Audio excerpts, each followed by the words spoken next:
السلام عليكم وعليكم السلام. السلام عليكم وعليكم السلام. الحمد لله نحمده ونستعينه ونستغفره ونؤمن به ونتوكل عليه ونعوذ بالله من شرور أنفسنا ومن سيئات أعمالنا. من يهده الله فلا مضل له ومن يضلله فلا هادي له. ونشهد أن لا إله إلا الله وحده لا شريك له ونشهد أن سيدنا مولانا محمدا عبده ورسوله أرسله بالهدى ودين الحق ليظهره على الدين كله ولو كره المشركون. اللهم صل على سيدنا محمد وعلى آله وأصحابه وأزواجه وأهل بيته أجمعين. أما بعد، فقد قال الله تعالى في القرآن العظيم والفرقان المجيد: فأعوذ بالله من الشيطان الرجيم. بسم الله الرحمن الرحيم. إن الذين قالوا ربنا الله ثم استقاموا تتنزل عليهم الملائكة ألا تخافوا ولا تحزنوا وأبشروا بالجنة التي كنتم توعدون. صدق الله العظيم. قال رسول الله صلى الله عليه وسلم: الدنيا مزرعة الآخرة أو كما قال عليه الصلاة والسلام. அருளாளன் அன்புடையோன் எல்லாம் வல்ல அல்லாஹின் திருப்பெயரை கொண்டு ஆரம்பம் செய்கின்றேன். அல்லாஹின் மகத்தான கருணையினால் 26வது நோன்பை நிறைவு செய்துவிட்டு 27வது தராவிகை தொழுதுவிட்டு அமர்ந்திருக்கிறோம். அல்ஹம்துலில்லாஹ். அல்லாஹ் ரப்பல் ஆலமீன் நமது நோன்பையும் தராவிகை தொழுகையையும் கபூல் செய்தருள்வானாக. எதிர்வரும் நாட்களில் நோன்பு நோக்கும் ஆற்றலையும் தராவிகை தொழும் பாக்கியத்தையும் நசீபாக்குவானாக. ஆமீன். இன்றைய தராவிகை தொழுகையில் சூரா லுஹா முதல் சூரா அன்னாஸ் வரை நிறைவு செய்யப்பட்டு அல் பக்ராவினுடைய ஆரம்ப 5 வசனங்கள் ஓதப்பட்டு புனித குர்ஆன் ஷரீஃப் முடிக்கப்பட்டிருக்கிறது. இந்த பாக்கியம் நிறைந்த இரவுகளில் ஒன்றான லைலத்துல் கத்ர் இரவில் நாம் அமர்ந்திருக்கிறோம். அல்ஹம்துலில்லாஹ். அபூ ஹுரைரா ரலியல்லாஹு அன்ஹு அவர்கள் அறிவிக்கிற ஒரு செய்தி, நபிகள் பெருமானார் ஸல்லல்லாஹு அலைஹி வஸல்லம் அவர்கள் சொன்னார்கள்: மன் காம லைலத்துல் கத்ரி ஈமானன் வ இஹ்திசாபா உஃபிர லஹு மா தகத்தம மின் ஸம்பிஹி. ஒருவர் நம்பிக்கையோடும் நன்மையை எதிர்பார்த்தும் லைலத்துல் கத்ர் இரவில் நின்று வணங்க அது லைலத்துல் கத்ர் இரவாகவே அமைந்து விட்டால் உஃபிர லஹு மா தகத்தம மின் ஸம்பிஹி, அவருடைய முந்திய பாவங்கள் எல்லாம் மன்னிக்கப்படும் என நபிகள் பெருமானார் ஸல்லல்லாஹு அலைஹி வஸல்லம் அவர்கள் சொன்னார்கள். இது முஸ்லிமிலே 1818வது ஹதீஸாக பதிவு செய்யப்பட்டிருக்கிறது. குர்ஆனினுடைய 97வது அத்தியாயத்தில் அல்லாஹ் சொல்கிறான், இந்த கத்ருடைய இரவை குறித்து அல்லாஹ் பேசுகிற போது, இன்னா அன்ஸல்னாஹு ஃபீ லைலத்தில் கத்ர், கத்ருடைய இந்த இரவில் தான் இந்த குர்ஆனை நாம் இறக்கி வைத்தோம் என்பதாக சொல்கிறான். வமா அத்ராக மா லைலத்துல் கத்ர், கத்ருடைய இரவு என்றால் என்ன என்ற ஒரு கேள்வியை கேட்டுவிட்டு அதற்கான பதிலை அடுத்த வசனத்தில் அல்லாஹ்வே சொல்கிறான். லைலத்துல் கத்ரி கைரும் மின் அல்ஃபி ஷஹர், கத்ருடைய இரவு என்பது அது 1000 மாதங்களை விட சிறந்த ஓர் இரவு என்பதாக சொல்கிறான். 1000 மாதங்களை விட சிறந்த ஓர் இரவு கத்ருடைய இரவு என்கிற போது அந்த இரவிலே என்ன நடக்கிறது என்பதை பற்றி அடுத்து அல்லாஹ் சொல்கிற போது, தனஸலுல் மலாயிகத்து வர்ரூஹு ஃபீஹா பிஇذن ரப்பிஹிம் மின் குல்லி அம்ர், ரூஹ் ஜிப்ரீல் அலைஹிஸ்ஸலாத்து வஸலாம் அவர்களுடைய தலைமையின் கீழ் வானத்திலிருந்து சாறை சாறையாக இந்த பூமிக்கு மலக்குகள் இந்த இரவிலே இறங்குகிறார்கள். யார் யாரெல்லாம் இபாதத்தில் வணக்க வழிபாடுகளில் இருக்கிறார்களோ அவர்களிடத்திலே வருகிறார்கள். சலாம், அவர்களுக்கு சலாம் என்று சொன்னால் துஆ செய்கிறார்கள். மலக்குகளுடைய துஆ ஒரு மனிதனுக்கு வாழ்க்கையில் கிடைப்பது என்பது அது மிகப்பெரிய பாக்கியமாக இருக்கிறது. இந்த நிகழ்வு அமைவதென்றால் அது ஹிய ஹத்தா மத்லஇல் ஃபஜ்ர், ஃபஜ்ர் நேரம் உதயமாகின்ற வரை இந்த நிகழ்வு, மலக்குகளினுடைய வருகை, யார் யாரெல்லாம் இபாதத்தில் வணக்க வழிபாடுகளில் இருக்கிறார்களோ அவர்களுக்கு அந்த மலக்குகள் சலாம், சாந்தி உண்டாகட்டும், உங்களுக்கு அமைதி உண்டாகட்டும் என்று அவர்கள் செய்கிற அந்த துஆ இன்றைய இரவிலே நிகழ்கிறது என்பதாக அல்லாஹ் சுப்ஹானஹு வ தஆலா இந்த கத்ருடைய இந்த சூறாவில் குறிப்பிடுகிறான். அருமையானவர்களே, 1000 மாதங்களை விட சிறந்த இரவாக இருக்கிற வானவர்கள் வருகை தருகிற இந்த மாதத்தில் இந்த இரவில் அல்லாஹ்விடத்தில் அதிகமாக நபிகள் பெருமானார் ஸல்லல்லாஹு அலைஹி வஸல்லம் அவர்கள் இப்படி துஆ செய்ய சொன்னார்கள். அல்லாஹும்ம அஅ்திக்னா மினன்னார் வஅத்கில்னல் ஜன்னத யா ரப்பல் ஆலமீன். யா அல்லாஹ், எங்களை நரகத்தில் இருந்து பாதுகாத்து விடு யா அல்லாஹ், சுவனத்தில் எங்களை நுழைய செய் யா அல்லாஹ். அல்லாஹும்ம இன்னக அஃபுவன் துஹிப்புல் அஃவ ஃபஅஃபு அன்னி. மன்னிப்பதை பிரியப்படுகிற இறைவா, மன்னிப்பதை விரும்புகிற யா அல்லாஹ், என்னுடைய பாவங்களை எல்லாம் மன்னித்து விடு என்பதாக அல்லாஹ்விடத்தில் அதிகமாக துஆ செய்யுங்கள் என்று நபிகள் பெருமானார் ஸல்லல்லாஹு அலைஹி வஸல்லம் அவர்கள் சொன்னார்கள். எனவே இந்த இரவை நாம் பயன்படுத்திக் கொள்ள வேண்டும். அதிகமாக அல்லாஹ்விடத்திலே தௌபா செய்ய வேண்டும், பாவ மன்னிப்பு கேட்க வேண்டும். நம்முடைய நாட்டங்களை, தேவைகளை எல்லாம் அல்லாஹ்விடத்தில் கேட்டு பெறுகிற ஒரு இரவாக இந்த கத்ருடைய இரவு அமைந்திருக்கிறது என்பதை உங்களுடைய கவனத்திற்கு தந்துவிட்டு, அருமையானவர்களே, ஒரு முஸ்லிமை பொறுத்தவரை இந்த உலக வாழ்க்கை என்பது அவன் ஒரு பிரயாணியை போல இந்த உலகத்திலே இருந்துவிட்டு சென்று விட வேண்டியதுதான். ஒரு பிரயாணம் செய்கின்ற போது நாம் ஒரு ஊரில் இருந்து மற்றொரு ஊருக்கு செல்கிறோம் என்றால் இடையிலே நமக்கு களைப்பாற வேண்டிய தேவை ஏற்படும். அப்படி களைப்பாறுவதற்காக பக்கத்திலே பார்க்கிறோம், ஒரு மரம் இருக்கிறது, அந்த மரத்தடியிலே நாம் ஒதுங்குகிறோம்.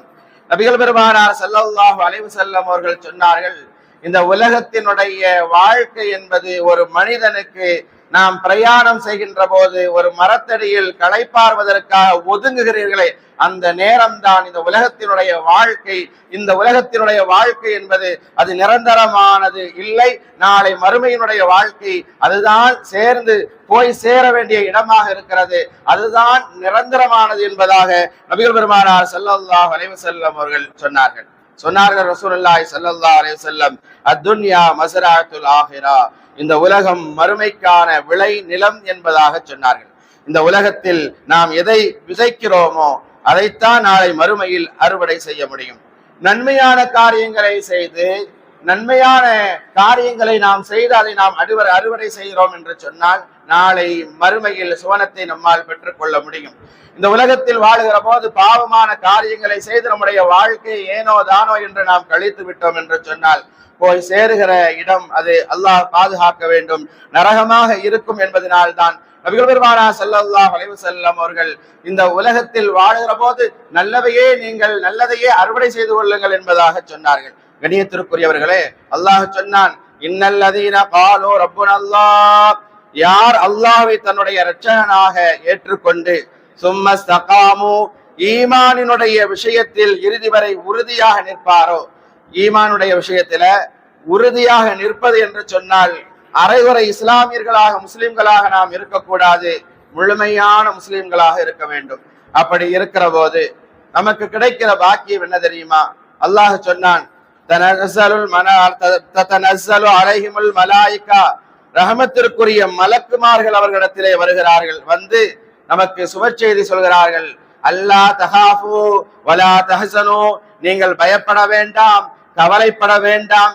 வஅப்ஷிரு பில் ஜன்னத்தில்லதி குன்தும் துஆதுன், இதோ உங்களுக்கான சுப செய்தி, உங்களுக்கு வாக்களிக்கப்பட்ட சுவனம் உங்களுக்காக நாளை மறுமையில் தயாராக இருக்கிறது என்று அந்த மலக்குகள் சொல்வார்கள் என அல்லாஹு தஆலா இந்த வசனத்திலே குறிப்பிடுகிறான். மறுமையை விட இந்த உலக வாழ்க்கை ஒருவன் தேர்ந்தெடுத்துக் கொள்வான் என்று சொன்னால் அல்லாஹ் சுப்ஹானஹு தஆலா சொல்கிறான், உலாயிக அல்லதீன இஷ்தரவுல் ஹயாத்தத் துன்யா பில் ஆகிரா, மறுமையினுடைய வாழ்க்கை என்று ஒன்று இருக்கிறது, அதற்காக வேண்டி அதற்கான தயாரிப்பாக இந்த உலக வாழ்க்கையை நீங்கள் அமைத்துக் கொள்ளுங்கள் என்று நமக்கு சொல்லப்படுகிறது. அதை மீறி ஒருவன் இந்த உலக வாழ்க்கையை அவனுக்கான வாழ்க்கையாக அவன் அமைத்துக் கொண்டான் என்று சொன்னால், மறுமை வாழ்க்கையை புறந்தள்ளிவிட்டு உலக வாழ்க்கையை ஒருவன் தேர்ந்தெடுத்துக் கொள்வான் என்றால் அல்லாஹ் சொன்னான், ஃபலா யுகஃபஃபு அன்ஹுமுல் அஸாப், அல்லாஹ் உங்களுக்கு லேசான வேதனை தரமாட்டான், கடுமையான வேதனை அல்லாஹ் உங்களுக்கு கொடுப்பான் என்பதாக சொல்லிவிட்டு அல்லாஹ் சொல்கிறான், வலாஹும் யுப்சரூன், எந்த உதவியாளரும் உங்களுக்கு அந்த நேரத்திலே, வலாஹும் யுன்சரூன், எந்த உதவியாளரும் உங்களுக்கு அந்த நேரத்திலே உதவ முடியாது, வரமாட்டார்கள் என்பதாக இந்த வசனத்திலே அல்லாஹு தஆலா குறிப்பிடுகிறான். அல்லாஹ் ரசூலுக்கு கட்டுப்பட்டு வாழ்ந்தால் மட்டும்தான் நாளை மறுமையில் நமக்கு வெற்றி கிடைக்கும். அப்படி இல்லாமல் இந்த உலகமே நமக்கானது, நாளை மறுமையெல்லாம் அது நாளைக்கு பார்த்துக்கலாம் என்று ஒருவன் இருப்பான் என்று சொன்னால் அவனுடைய வாழ்க்கை அது நரகத்திற்குரிய வாழ்க்கையாக அமைந்துவிடும். நல்லடியார்களுக்கு அல்லாஹ் சொன்னான், அவர்களுடைய நன்மை பட்டியல் வலது கரத்திலே கொடுக்கப்படும். நல்லவர்களுக்கு சாலிஹான அமல்களை இந்த உலகத்தில் யார் செய்கிறார்களோ அவர்களை குறித்து அல்லாஹ் சொல்கிறான், அவர்களுடைய நன்மை பட்டியல் வலது கரத்திலே அவர்களுக்கு கொடுக்கப்படும். அவர்களிடத்திலே சொல்லப்படும், இதுதான் உங்களுக்கு உங்களுடைய ஏடு, அதை எடுத்து நீங்கள் படித்து பாருங்கள் என்பதாக சொல்லப்படும். இன்னி வலந்து அன்னி முலாகின் ஹிசாபியா, அந்த நேரத்துல அந்த மனுஷன் சொல்லுவான், யா அல்லாஹ் எனக்கு தெரியும் யா அல்லாஹ், இந்த மாதிரியான ஒரு மறுமை நாள் வரும் என்பது எனக்கு தெரியும் யா அல்லாஹ். எனவேதான் நான் இந்த உலகத்தினுடைய வாழ்க்கை நான் பெரிதாக கருதாமல் மறுமையினுடைய வாழ்க்கைக்காக நாளை உன்னை சந்திக்க வேண்டுமே என்கிற எண்ணத்தில் என்னுடைய வாழ்க்கையெல்லாம் நான் உலகத்திலே வாழுகிற போது சரி செய்து கொண்டேன். உன்னுடைய சந்திப்புக்காகவே நான் என்னை தயார் செய்து கொண்டிருந்தேன் உலகத்தில். யா அல்லாஹ், உன்னுடைய இந்த சந்திப்பிற்காகத்தான் நான் காத்திருந்தேன் என்பதாக, உன்னை சந்திக்க வந்திருக்கிறேன் என்பதாக அந்த மனிதன் சொல்லுவான்.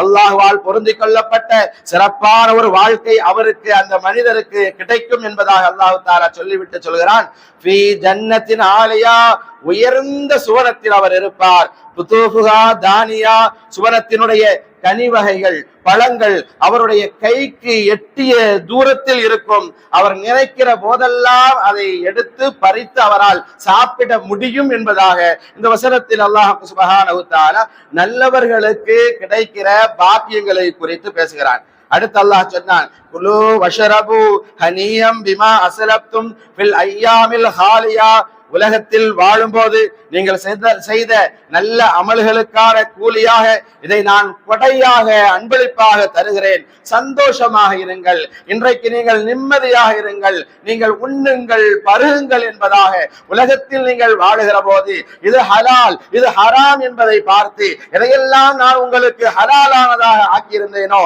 அதையெல்லாம் நீங்கள் உண்ணீர்கள் பருகுனீர்கள், நீங்கள் அதை அமைத்துக் கொண்டீர்கள். எதுவெல்லாம் ஹராமானதாக இருந்ததோ அதிலிருந்தெல்லாம் உங்களை தவிர்த்து கொண்டீர்கள். அதற்கான கூலியாக வெகுமதியாக நான் உங்களுக்கு இன்றைக்கு தருகிறேன். குலு வஷரபு, நீங்கள் உண்ணுங்கள் பருகுங்கள் சந்தோஷமாக இருங்கள் என்பதாக நல்லடியார்களை பார்த்து அல்லாஹ் சுப்ஹானஹு வ தஆலா சொல்வான். நாளை மறுமையில சுவனத்தில நமக்கு என்னவெல்லாம் கிடைக்கும், எப்படியெல்லாம் நாம் இருக்கலாம். சூரத்து ஃபுஸ்ஸிலத்தினுடைய 31வது வசனத்தில் அல்லாஹ் தஆலா சொல்வான், வலக்கும் ஃபீஹா மா தஷ்தஹிய அன்ஃபுசுக்கும் வலக்கும் ஃபீஹா மா தத்தஊன், இதோ உங்களுக்கான சொர்க்கம், நீங்கள் விரும்பியது இங்கே கிடைக்கும். என்ன சொர்க்கத்திலே கிடைக்கும்? என்ன இருக்கிறது சொர்க்கத்தில்? எல்லாம் இருக்கிறது சொர்க்கத்தில். உங்களுக்கு விரும்பியதெல்லாம் இந்த சொர்க்கத்தில் கிடைக்கும் என்பது மாத்திரமல்ல, இந்த சுவனத்தில் நீங்கள் கேட்டதெல்லாம் கிடைக்கும், உங்களிடத்திலே வந்து சேரும் என்பதாக அல்லாஹ் சுப்ஹானஹு வ தஆலா சுவனவாதிகளுக்கு நாளைக்கு அல்லாஹ் கொடுக்கிற வெகுமதிகளை குறித்து இந்த வசனத்திலே குறிப்பிடுகின்றான். இஸ்லாத்திற்கு மாற்றமாக வாழக்கூடியவர்கள், அல்லாஹ்வுக்கும் ரசூலுக்கும் கட்டுப்படாத ஒரு வாழ்க்கையை வாழக்கூடியவர்கள், தான் தோன்றித்தனமாக வாழுகிற அந்த மக்கள், கண்டதே காட்சி கொண்டதே கோலம் என்கிற அடிப்படையில் தன்னுடைய வாழ்க்கையை அமைத்துக் கொண்டவர்கள், அல்லாஹ்வா ரசூலா மறுமையா அதெல்லாம் வரும்போது பார்த்துக்கலாம், எனக்கான பிரதிபலன் அது என்னுடைய கண்களுக்கு முன்னால் எனக்கு தெரியணும், அப்பதான் நான் ஏத்துக்கிடுவேன், அதெல்லாம் அப்புறம் பார்த்துக்கிடுவோம் அப்படின்னு சொல்லி யார் தன்னுடைய வாழ்க்கை இந்த உலகத்துக்காகவே அமைத்துக் கொண்டார்களோ, மறுமைக்காக வேண்டியான ஒரு தயாரிப்பை யார் செய்து கொள்ளவில்லையோ அவர்களுக்கான வசனத்தை அல்லாஹ் சுப்ஹானஹு வ தஆலா சொல்கிறான். வஅம்மாமன் ஊதிய கிதாபஹு பிஷிமாலிஹி, எவனுடைய அமல்களின் பட்டியல் இது இடது கையில் கொடுக்கப்படுமோ அவன் அந்த நேரத்தில் கத்துவான் கதறுவான். ஃபயகூலு யா லைதனி லம் ஊத கிதாபியா, என்னுடைய பட்டோலையை யா அல்லாஹ் நீ எனக்கு தராமலே இருந்திருக்கலாம். யா அல்லாஹ், நான் உலகத்தில் வாழுகிற போது ஹராம் ஹலாலை பேணாமல் வாழ்ந்து விட்டேன், உன்னுடைய சொல் பேச்சு கேட்காமல் நடந்து விட்டேன், தான் தோன்றி தனமாக வாழ்ந்து விட்டேன். அதற்கு பகரமாக இந்த மறுமையினுடைய நாளில் என்னுடைய இடது கையில் அல்லவா இந்த பட்டோலையை கொடுத்திருக்கிறாய், அப்படி கொடுத்ததற்கு பதிலாக எனக்கு நீ தராமையே இருந்திருக்கலாமே யா அல்லாஹ் என்பதாக அல்லாஹ்வை மறுத்த ஒரு வாழ்க்கை எவன் வாழுகிறானோ, ரசூலுக்கு கட்டுப்படாத ஒரு வாழ்க்கை எவன் வாழுகிறானோ அவன் நாளை மறுமையிலே அந்த நாளில் கத்துவான் கதறுவான் என்பதாக அல்லாஹ் தஆலா இந்த வசனத்தில் கூறுகிறான். வலம் அதிரிமா ஹிசாபியா, கேள்வி கணக்கு நாளை பற்றி கவலை இல்லாமல் இருந்து விட்டேனே, தான் தோன்றித்தனமாக என்னுடைய வாழ்க்கையை அமைத்துக் கொண்டு விட்டேனே என்பதாக கதறுவான். கானத்தில் காவியா, அவன் அந்த நேரத்தில் சொல்லுவான், நான் இறந்து விட்டேன், நான் மௌத்தாகி விட்டேன். அப்படி ஒரு நாள் வரும் என்று என்னிடத்திலே சொல்லப்பட்டது. எத்தனையோ ஜனாசாக்களை என்னுடைய கண்களுக்கு முன்னால் நான் பார்த்தேன். அதிலிருந்து நான் பாரம் பெறவில்லை, அதிலிருந்து நான் படிப்பனை பெறவில்லை. இந்த உலகமே நிரந்தரமானது என்பதாக வாழ்ந்து விட்டேன். அப்படி வாழ்ந்த எனக்கு கானத்தில் காவியா, இன்றைய தினம் மௌத்து வந்து விட்டது, மரணம் வந்து விட்டது. நான் மௌத்தான போதே, நான் இறந்த போதே அனைத்தும் முடிந்திருக்க கூடாதா? நான் உலகத்தில் எந்த ஒரு காரியத்தை செய்தாலும் என்னுடைய செல்வத்தை கொண்டு, பொருளாதாரத்தை கொண்டு சாதிக்க கூடியவனாக நான் இருந்தேன். இந்த மறுமை நாளில் வந்து நிற்கிறேன், என்னுடைய செல்வம் எனக்கு பயன்படவில்லையே.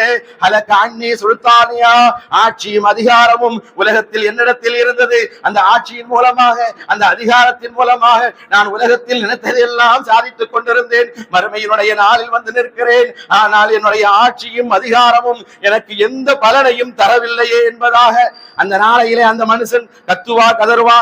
அப்பொழுது அல்லாஹ் சொல்லுவான், இவனுடைய கத்தல் கதறல் இப்படிதான் இருக்கும், இவனை விடாதீங்க. அவனை பிடித்து அவன் கையில் விலங்கை மாட்டுங்கள். சும்மல் ஜஹீம சொல்லோ, அவனை நரகத்திலே தள்ளுங்கள். சும்மஃபி சில்சிலத்தின் தரோஹா சபஊன ذراعًا ஃபஸ்லுகூ, பின்னர் 70 முழ நீளமுள்ள சங்கிலியால் அவனை கட்டுங்கள் என்று அல்லாஹ் சுப்ஹானஹு தஆலா உத்தரவிடுவான். எதற்காக இந்த மனிதனுக்கு இந்த தண்டனை கிடைக்கிறது? இன்னஹு கான லா யுமினு பில்லாஹில் அஸீம், நிச்சயமாக அவன் மகத்துவமிக்க அல்லாஹ்வின் மீது ஈமான் கொள்ளாமல் இருந்ததின் காரணத்தினால், ஈமான் கொள்ளாமல் இருந்ததின் காரணத்தினால் என்று சொல்கிற போது இதுல 2 விஷயங்களை நாம் கவனிக்க வேண்டும். ஒன்று, அல்லாஹ்வை மறுத்த காஃபிர்கள். மற்றொன்று, ஈமான்தாரிகளாக, மூமீன்களாக, முஸ்லிம்களாக இருக்கிறார்கள், ஆனால் முழுமையான இஸ்லாமியர்களாக இல்லை, பெயரளவில் இஸ்லாமியர்களாக இருக்கிறார்கள். எப்பொழுதும் புனிதமான ரமதானுடைய மாதத்தில் மாத்திரம் பள்ளிவாசலுக்கு வருவது, நினைத்தால் தொழுவது, கொஞ்சம் கவலை என்றால் தொழுகையை விட்டு விடுவது, ஏதாவது சிரமம் என்றால் பள்ளிவாசலுக்கு வருவது, இல்லை என்று சொன்னால் பள்ளிவாசலின் பக்கமே வராமல் இருக்கிறது. இந்த மாதிரியான நிலையில் இருக்கிற பலகீனமான ஈமான்தாரிகள். ஒன்று அல்லாஹ்வை மறுக்கிற காஃபிர்கள், மற்றொன்று பலகீனமான ஈமான் உடையவர்களாக இருப்பவர்கள். இவர்களுக்குத்தான் இந்த தண்டனை அல்லாஹ் சுப்ஹானஹு தஆலா சொல்கின்றான். ஒன்று அல்லாஹ்வை முழுமையாக மறுப்பது, அல்லது ஈமானில் பலகீனமானவர்களாக இருப்பது. அவர்களுக்கு அல்லாஹ் சொல்கிறான், இந்த மாதிரியான தண்டனைகள் அவர்களுக்கு கிடைக்கும். அடுத்து வலா யஹுது அலா தஆமில் மிஸ்கீன், உலகத்தில் நான் வாழும்போது எத்தனையோ ஏழைகளை நான் பார்த்தேன், பசியோடு இருப்பவர்களை பார்த்தேன், அவர்களுக்கு நான் உணவளிக்கவில்லை. மற்றவர்களிடத்திலே சொல்லி அவருடைய பசியை ஆற்றுங்கள் என்பதற்கான ஒரு துணையாக கூட நான் நிற்கவில்லை. அப்படி ஏழை எளியவர்களை கவனிக்காததன் காரணத்தினால் எனக்கு இந்த தண்டனையும் வேதனையும் கொடுக்கப்படுகிறது என்பதாக அந்த அல்லாஹ் சுப்ஹானஹு தஆலா இந்த நரகவாசிகளை குறித்து பேசுகின்றான் என்று சொன்னால் 2 விஷயங்கள் இந்த தண்டனை கிடைப்பதற்கு காரணமாக அமைகிறது. ஒன்று, ஈமானில் பலகீனமாக இருப்பது, மற்றொன்று ஏழை எளியவர்களுக்கு உணவளிக்காமல் அவர்களை கேட்பாரற்றி விட்டு அவர்களை கவனிக்காமல் இருப்பது. அதற்கான தண்டனையா அல்லாஹ் சுப்ஹானஹு தஆலா இதை சொல்லி காட்டுகின்றான். ஃபலைஸலஹுல் யௌம ஹாவுனா ஹமீம், எனவே அந்த மனிதனுக்காக அந்த நாளிலே, அந்த மறுமையினுடைய நேரத்திலே அனுதாபப்பட்டு பேசுவதற்காக கூட அன்றைய தினத்திலே எந்த நண்பனும் இருக்க மாட்டான் என்பதாக அல்லாஹ் தஆலா சொல்கிறான். அருமையானவர்களே, நான் சொல்ல வந்த செய்தி, நாளை மறுமையில் ஒருவனுக்கு அவனது வலது கையில் அவனுடைய பட்டோலை கொடுக்கப்படுமானால் அவன் சுவனபதியில் நிம்மதியாக வாழ்வான். இடது கையில் பட்டோலை கொடுக்கப்படுமானால் நரகத்தின் பக்கம் அவன் இழுத்து செல்லப்படுவான். முதலில் நாம் நரகத்தை பற்றி கொஞ்சம் சிந்தித்து பார்ப்போம். சஹாபாக்கள் வறுமையில் இருந்த ஒரு நேரம் நபிகள் பெருமானார் ஸல்லல்லாஹு அலைஹி வஸல்லம் அவர்கள் பசியில் இருக்கிறார்கள். அபூபக்கர் சித்தீக் ரலியல்லாஹு அன்ஹு அவர்களும் பசியில் இருக்கிறார்கள். உமர் இப்னு கத்தாப் ரலியல்லாஹு அன்ஹு அவர்களும் பசியில் இருக்கிறார்கள். ஒரு கட்டத்தில் 3 பேரும் சந்தித்துக் கொள்கிறார்கள். தங்களுடைய பசியை குறித்து பேசிக் கொள்கிறார்கள். இப்பொழுது நபிகள் பெருமானார் ஸல்லல்லாஹு அலைஹி வஸல்லம் வாருங்கள் என்பதாக சொல்லி ஒரு நபித்தோழரினுடைய வீட்டுக்கு அழைத்து சென்றார்கள். அந்த நபித்தோழரினுடைய வீட்டுக்கு விருந்தாளியாக ரசூலும் அபூபக்கர் சித்திக் ரலியல்லாஹு அன்ஹு அவர்களும் உமர் இப்னு கத்தாப் ரலியல்லாஹு அன்ஹு அவர்களும் வந்திருக்கிறார்கள் என்பதை அறிந்த அந்த நபித்தோழர் உடனே அவர்களுக்கு பாலை கொடுத்தார். ஆட்டை அறுத்து சமைத்து அவர்களுக்கு உணவை பரிமாறினார். அந்த வீட்டிலே அவர்கள் பசியாறினார்கள். சாப்பிட்டு முடிந்து விட்டது. அதோடு வரலாறு முடிந்து விடவில்லை. அவர்கள் பசியோடு இருந்தாங்க, சாப்பிட்டு முடிச்சாங்க. முடித்ததற்கு பிறகு நபிகள் பெருமானார் ஸல்லல்லாஹு அலைஹி வஸல்லம் அவர்கள் இந்த நேரத்தில் சொன்னார்கள், அந்த அபூபக்கர் சித்திக் ரலியல்லாஹு அன்ஹு உமர் இப்னு கத்தாப் ரலியல்லாஹு அன்ஹு அவர்களை பார்த்து சொன்னார்கள், லா துஸ்அலுன்ன அன் ஹாதா நஈம் யௌமல் கியாமா, உங்களுக்கு கொடுக்கப்பட்ட இந்த நியாமத் குறித்தும் நாளை மறுமையிலே நீங்கள் விசாரிக்கப்படுவீர்கள் என்பதாக சொன்னார்கள். பசியிலே இருந்தீர்கள், உணவில்லாமல் இருந்தீர்கள். ஒரு நபித்தோழர் உங்களுக்கு உணவை கொடுத்தார், சாப்பாடை கொடுத்தார். இந்த உணவு உங்களுக்கு கிடைத்ததை, இந்த நியாமத், இதை குறித்தும் நாளை மறுமையிலே நீங்கள் விசாரிக்கப்படுவீர்கள் என்பதாக நபிகள் பெருமானார் ஸல்லல்லாஹு அலைஹி வஸல்லம் அவர்கள் சொன்னார்கள் என்று சொன்னால், இந்த உலகத்தில் அல்லாஹ் சுப்ஹானஹு தஆலா நமக்கு எவ்வளவோ நியாமத்துகளை கொடுத்திருக்கிறான், அருட்கொடைகளை கொடுத்திருக்கிறான். அவன் கொடுத்திருக்கிற அந்த நியாமத்துகளை, அருட்கொடைகளை நாம் அனுபவித்துக் கொண்டிருக்கிறோம். ஆனால் எந்த அளவுக்கு அந்த அல்லாஹ்வுக்கு, அந்த நியாமத்துக்கு நன்றி செலுத்தக்கூடியவர்களாக நாம் இருக்கிறோம்? அவனுக்கு நன்றி செலுத்துகிற நல்லடியார்களாக நாம் இருக்கிறோமா, அல்லது மாறு செய்து கொண்டிருக்கிறோமா? நாளை மறுமையில் நமக்கு கொடுக்கப்பட்டிருக்கிற நியாமத்துகள், ஒவ்வொரு நியாமத்துகளையும் நாம் எண்ணி பேச ஆரம்பித்தால் இன்றைய தினம் முழுவதும் பேசினாலும் பேசி முடித்து விட முடியாது. அல்லாஹ் நமக்கு கொடுத்திருக்கிற இந்த பார்வை புலன், அல்லாஹ் கொடுத்திருக்கிற நியாமத், நாம் பேசுகின்ற இந்த நாவு, அல்லாஹ் கொடுத்திருக்கிற மிகப்பெரிய நியாமத், நாம் விடுகிற அந்த மூச்சு காற்று, அல்லாஹ் கொடுத்திருக்கிற மிகப்பெரிய நியாமத். அவன் கொடுத்திருக்கிற ஒவ்வொரு நியாமத்துகளுக்கும் நன்றி செலுத்த ஆரம்பித்தால் நம்மால் நன்றி செலுத்திவிட முடியாது என்பதனால்தான் ஒரு கட்டத்திலே ஆயிஷா ரலியல்லாஹு அன்ஹா, யா ரசூலல்லாஹ், நீங்களோ முன்பின் பாவங்கள் எல்லாம் மன்னிக்கப்பட்ட நபியாயிற்றே, அப்படி இருந்தும் நீங்கள் கால் வீங்க இரவு முழுவதும் நின்று வணங்க வேண்டுமா, தொழ வேண்டுமா என்று கேட்கிற போது, அந்த நேரத்தில் நபிகள் பெருமானார் ஸல்லல்லாஹு அலைஹி வஸல்லம் அவர்கள் சொன்ன பதில் என்ன? யா ஆயிஷா, நான் இறைவனுக்கு நன்றியுள்ள அடியானாக இருக்க வேண்டாமா என்பதாக சொன்னார்கள். என்று சொன்னால் அல்லாஹ்வுக்கு அவன் கொடுத்திருக்கிற நியாமத்துகளுக்கு நான் நன்றி செலுத்த வேண்டும் என்பதை இந்த சமூகத்திற்கு நபிகள் பெருமானார் ஸல்லல்லாஹு அலைஹி வஸல்லம் அவர்கள் கற்றுத் தந்தார்கள். நாளை மறுமையில் அல்லாஹ் சுப்ஹானஹு தஆலா நமக்கு எந்த அளவுக்கு நியாமத்துகளை கொடுத்திருக்கிறானோ அந்த நியாமத்துகளை குறித்து நாளை மறுமையில விசாரிப்பான். நாம அதுக்கு பதில் சொல்லி ஆக வேண்டும். நாளை மறுமையில் நம்மிடத்தில் கேட்கப்படக்கூடிய முதல் கேள்வி என்ன தெரியுமா? நபிகள் பெருமானார் ஸல்லல்லாஹு அலைஹி வஸல்லம் அவர்கள் சொன்னார்கள், அவ்வலு மா யுஹாஸபு பிஹில் அப்து யௌமல் கியாமா. அல்லாஹ் நாளை மறுமையில் நம்மிடத்தில் கேட்கும் முதல் கேள்வி என்ன கேட்பான்? என்ன கேட்பான் சொல்லுங்க? முதல் கேள்வி அஸ்ஸலாத், தொழுகை. தொழுகையை குறித்துதான் நாளை மறுமையிலே கேட்கப்படுகிற கேள்விகளில் முதன்மையான கேள்விகளாக இருக்கும் என்பதாக நபிகள் பெருமானார் ஸல்லல்லாஹு அலைஹி வஸல்லம் அவர்கள் சொல்லிவிட்டு சொன்னார்கள், பைன் ஸலஹத் ஸலஹ ஸாயிரு அமலிஹி. அந்த முதல் கேள்விக்கு பதில் சொல்வதற்கு தகுதியானவர்களாக நாம் இருந்தால் மற்ற எல்லா கேள்விகளுக்கும் நமக்கு அது இலகுவானதாக ஆகிவிடும். அதே நேரத்தில் வயின் ஃபஸதத் ஃபஸத ஸாயிரு அமலிஹி, அந்த முதல் கேள்விக்கு பதில் சொல்ல முடியாமல் போய்விட்டது என்றால் அடுத்தடுத்த கேள்விகளும் சிரமமாக ஆகிவிடும் என்பார்கள் நபிகள் பெருமானார் ஸல்லல்லாஹு அலைஹி வஸல்லம் அவர்கள். நாம் கொஞ்சம் யோசித்து பார்க்க கடமைப்பட்டிருக்கிறோம். எந்த அளவுக்கு அந்த தொழுகையினுடைய விஷயத்தில் நாம் கவனம் செலுத்தி கொண்டிருக்கிறோம்? நாம் விடாமல் தொழுகின்ற நல்ல தொழுகையாளிகளாக இருக்கிறோமா, அல்லது ரமலானிய தொழுகையாளிகளாக, ஜும்மா தொழுகையாளிகளாக, வாராந்திர தொழுகையாளிகளாக நம்மை நாம் அமைத்துக் கொண்டிருக்கிறோமா? எந்த ஒரு மனிதனாக இருந்தாலும் சரி, அவனுக்கு தொழுகையை விடுவதற்கு அனுமதி இல்லை. ஒருவன் தொழுகையை விட வேண்டும் என்று சொன்னால் ஒன்று அவன் பைத்தியக்காரனாக இருக்க வேண்டும், அல்லது மயக்க நிலையில் அவன் இருக்க வேண்டும். பெண்கள் அசுத்தமான நிலையில் இருக்கிற போது தொழுக வேண்டிய தேவையில்லை. அது இல்லாமல் மற்ற எல்லா காலங்களிலும் சூழ்நிலைகளிலும் சொல்ல போனால் அவன் எவ்வளவு மிகப்பெரிய நோயில் ஆரோக்கியமற்றவனாக இருந்தாலும் சரி, அவனால் செய்கை மட்டும்தான் செய்ய முடியும் என்று இருக்குமானால், அப்படி செய்கை செய்தாவது தொழுதாக வேண்டும் என்று சொல்லப்படக்கூடிய அளவுக்கு விடவே கூடாத ஒரு கடமையாக நாளை மறுமையில் கேட்கப்படுகிற கேள்விகளில் முதன்மை கேள்வியாக அந்த ஸலாத் என்கிற அந்த தொழுகை இருக்கும் என்று சொன்னால், அந்த கேள்வி சரியானா எல்லாம் சரியாயிரும். அந்த கேள்வி சரியில்லைன்னு சொன்னா தமிழ்ல சொல்லுவாங்கல்ல, முதல் கோணல் முற்றிலும் கோணல் என்பதாக, அந்த மாதிரி மற்ற எல்லா விஷயங்களும் நமக்கு அது பாழாய் போய்விடும் என்பதாக நபிகள் பெருமானார் ஸல்லல்லாஹு அலைஹி வஸல்லம் அவர்கள் சொன்னார்கள் என்று சொன்னால், தொழுகையினுடைய விஷயத்தில் நாம் கவனம் எடுக்க வேண்டும். அதே போல கபரிலே கேட்கப்படுகிற கேள்விகளை குறித்து நபிகள் பெருமானார் ஸல்லல்லாஹு அலைஹி வஸல்லம் அவர்கள் சொன்னார்கள், ஒரு மனிதன் மரணித்து கபரில் வைக்கப்பட்டால் அவனிடத்தில் சில கேள்விகள் கேட்கப்படும். ஆரம்பமாக கேட்கப்படுகிற கேள்வி நபிகள் பெருமானார் ஸல்லல்லாஹு அலைஹி வஸல்லம் அவர்கள் சொன்னார்கள், மன் ரப்புக வமன் நபியுக வமா தீனுக. இது அந்த மனிதனிடத்திலே கேட்கப்படும். கேட்கிற அந்த கேள்விக்கு அந்த கபராளி பதில் சொல்லி ஆக வேண்டும்.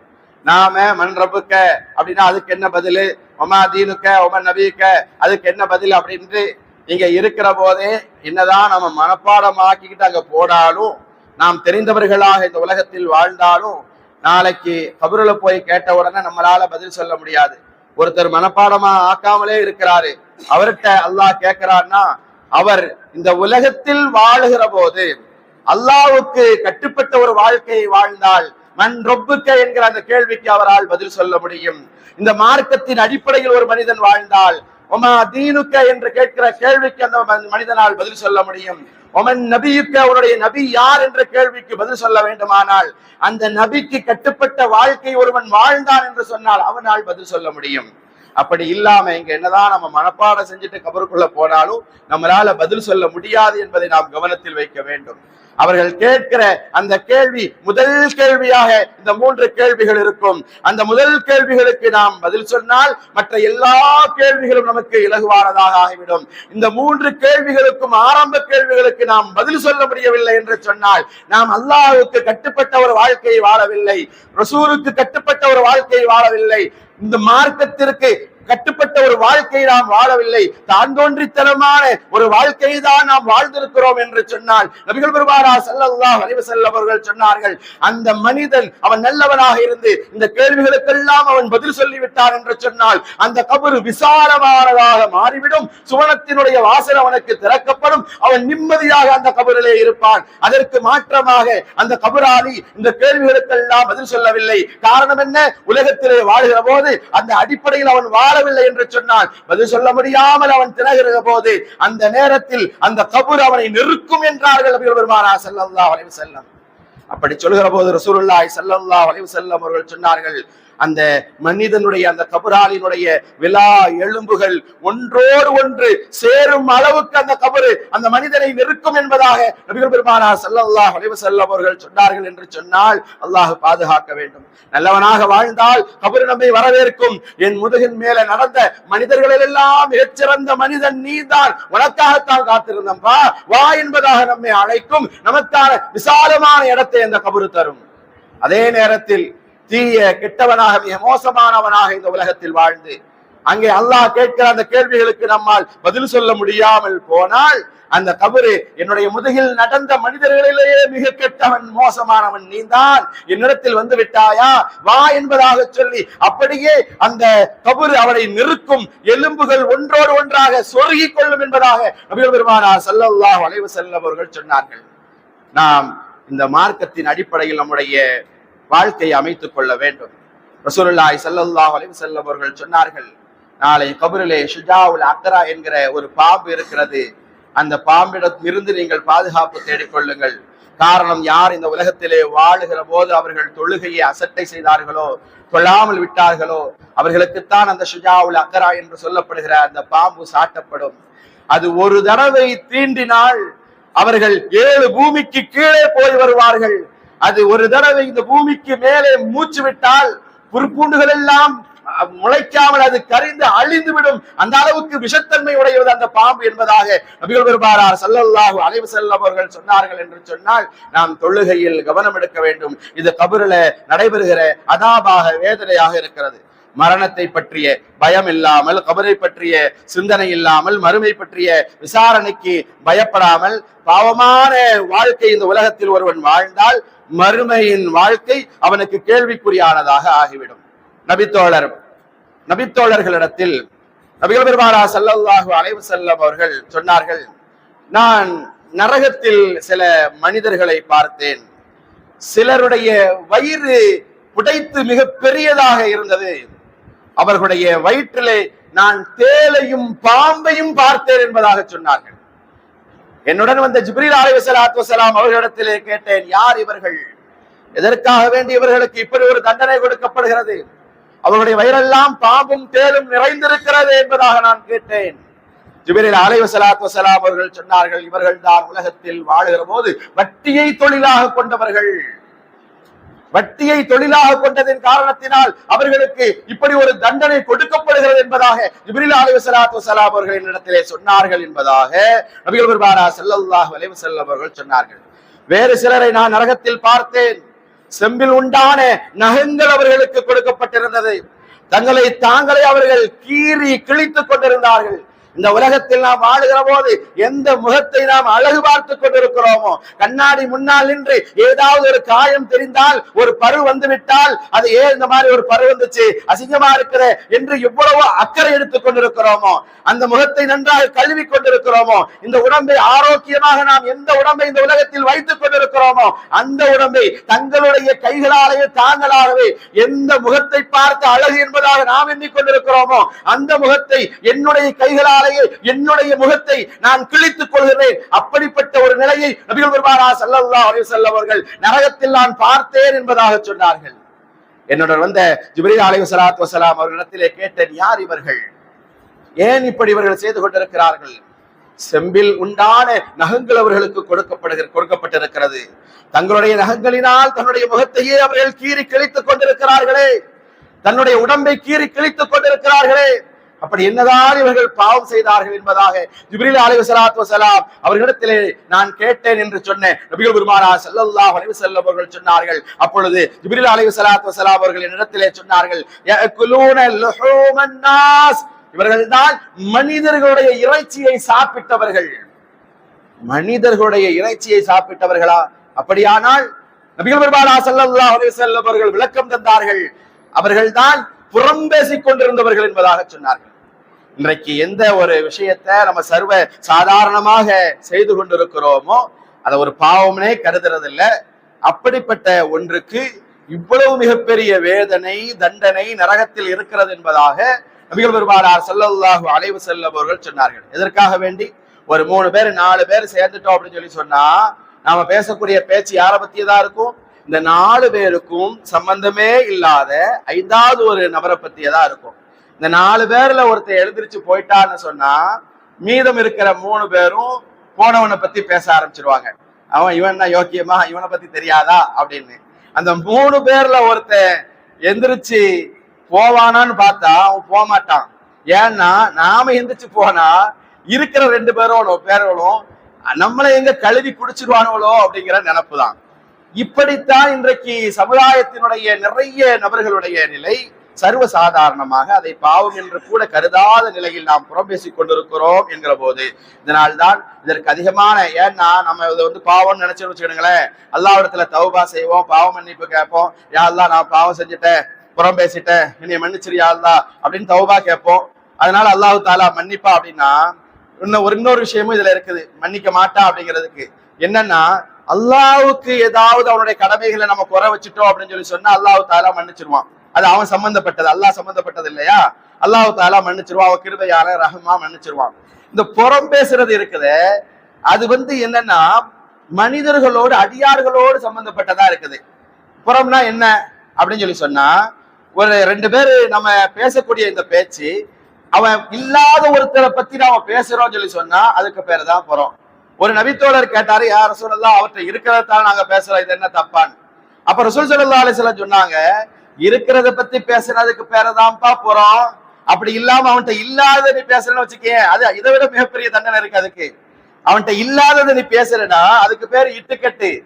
இருக்கிறத பத்தி பேசுறதுக்கு பேரு தான் புறம். அவன்கிட்ட கேட்டா அவன் முன்னாடி நம்ம அதை இந்த மாதிரி எல்லாம் உன்னை பத்தி சொன்னான்னு சொல்லப்பட்டா அவன்கிட்ட பேசுனா அவன் எங்க வருத்தப்படுவானோ, மனமுடைந்து போவானோ, அதுக்கு பேருதான் புறம் என்பது. இப்ப நம்ம இந்த பாவத்தை அல்லாஹ் நம்மளுக்கு மன்னிக்கணும்னு சொல்லி சொன்னா நாம என்ன பண்ணணும்னா, ஒருத்தட்ட போய் சொல்லணும், எப்பா நேத்து தெரியாம உன்னை பத்தி கொஞ்சம் நானும் அவனும் பேசிட்டு இருக்கும்போது கொஞ்சம் புறம் பேசிட்டோம், மன்னிச்சுக்க என்ன அப்படின்னு சொல்லி சொல்லணும். நாம முடிஞ்ச வரைக்கும் தெரியக்கூடாதுன்னு தான் நினைப்போமே தவிர அவன்கிட்ட போய் மன்னிச்சுக்கோ அவனை பத்தி புறம் பேசிட்டேன்னு சொல்லுவோமா? சொல்லவே மாட்டோம். அப்போ அவன் மன்னிக்காத வரைக்கும் அல்லாஹ் மன்னிக்க மாட்டான் என்கிற போது இந்த புறத்தினுடைய விஷயத்திலே நாம் மிகவும் கவனமாக நடந்து கொள்ள வேண்டும். இதே தண்டனைக்கு நபிகள் பெருமானார் ஸல்லல்லாஹு அலைஹி வஸல்லம் அவர்கள் அடுத்து சொன்னார்கள், பிறரின் மானம் மரியாதையோடு விளையாண்டவர்கள் அவர்களுக்கு இந்த தண்டனை கொடுக்கப்படும். செம்பிலாலான அந்த நகம், அதன் மூலமாக தங்களுடைய முகத்தை கிழித்துக் கொள்கிறார்கள், தன்னுடைய உடம்பை அவர்கள் கீறி கிழித்துக் கொள்கிறார்கள். அவர்கள் யாருக்கு இந்த தண்டனை கொடுக்கப்படுகிறது? புறம் பேசியவர்களுக்கு.